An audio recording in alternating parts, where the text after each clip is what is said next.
À titre de directeur conservateur du musée du Château Ramsay, je vous souhaite la bienvenue à ce colloque, organisé dans le but de souligner le 250e anniversaire de l'invasion de la province de Québec dans le cadre de la Révolution américaine.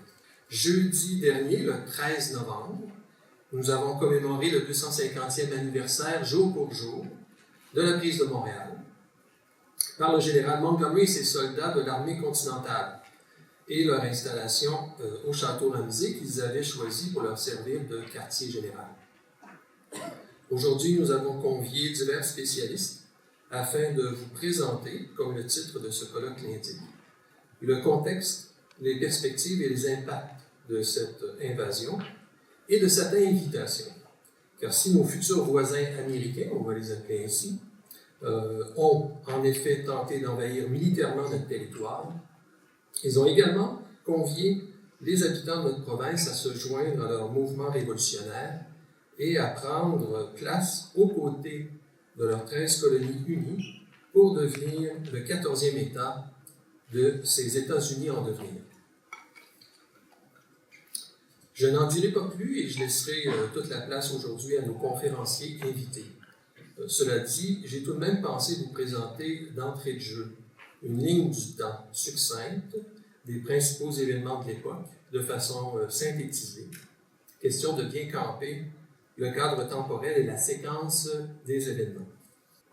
Alors, rappelons tout au début du traité de Paris, donc en 1763, la Nouvelle-France devient une colonie britannique qu'on appellera la Province of Québec. Dès 1765, on a le premier d'une série d'actes, espèce de taxes imposées par Londres à ces colonies américaines, Stamp Act, Quartering Tea Act. Au printemps 72, il y a la création des premiers comités de correspondance et des espèces de groupes d'échange d'informations pour coordonner des actions face au pouvoir britannique et donc face à ces actes. Et le 16 décembre 1973, nous avons le fameux Boston Tea Party en réaction à ces actes toujours. Autre acte important pour nous, notamment 1974, l'Acte de Québec, qui entrera toutefois en vigueur que le 1er mai 1975. L'Acte de Québec, c'est un des 5 actes intolérables aux yeux des Américains. En octobre 1974, nous avons la première lettre adressée aux habitants de la province de Québec par le premier congrès continental à Philadelphie. Il en sera sûrement question aujourd'hui par l'un ou l'autre de nos conférenciers. Et le 19 avril 1975, c'est la première confrontation armée à Lexington et Concord au Massachusetts, donc ce qu'on appelle les premiers tirs de la Révolution. Et le 27 juin 1975, le Congrès autorise l'étude d'un plan d'invasion de la province de Québec. S'ensuit une attaque sur le fort Saint-Jean qui capitule le 3 novembre 1975, après quand même 45 jours de siège. Le 11 novembre 1975, le gouverneur Carleton quitte Montréal, donc il logeait au Château Ramsay, avec ses soldats et leurs munitions pour se retrancher derrière les fortifications de Québec. Le 12, le lendemain, il y a capitulation de Montréal signée par 12 représentants de la ville. Et le 13, donc Montgomery et ses soldats entrent dans Montréal et, comme je le disais tout à l'heure, établissent leur quartier général au Château Ramsay. Le 28 du même mois, Montgomery quitte Montréal pour aller rejoindre Arnold, qui est déjà arrivé à Québec. David Wooster remplace Montgomery en charge de la gestion de la ville. Et le 31 décembre, c'est la fameuse tentative américaine infructueuse de prendre Québec. Montgomery est tué lors de cette attaque. Arnold est blessé, mais le siège de Québec se poursuit. Arnold reviendra d'ailleurs ou viendra à Montréal par la suite. Le 10 janvier 1976, il y a la publication du pamphlet Sens commun par Thomas Paine qui bénéficiera d'une très large diffusion et qui aura un impact aux États-Unis, notamment. 29 avril 1976, arrivée à Montréal de 3 délégués envoyés par le Congrès pour tenter de convaincre les Canadiens de se joindre à la Révolution. Donc, nous avons Benjamin Franklin, Samuel Chase et Charles Carroll of Carrollton. Le 6 mai, quelques jours plus tard, arrivée à Québec des premiers renforts britanniques.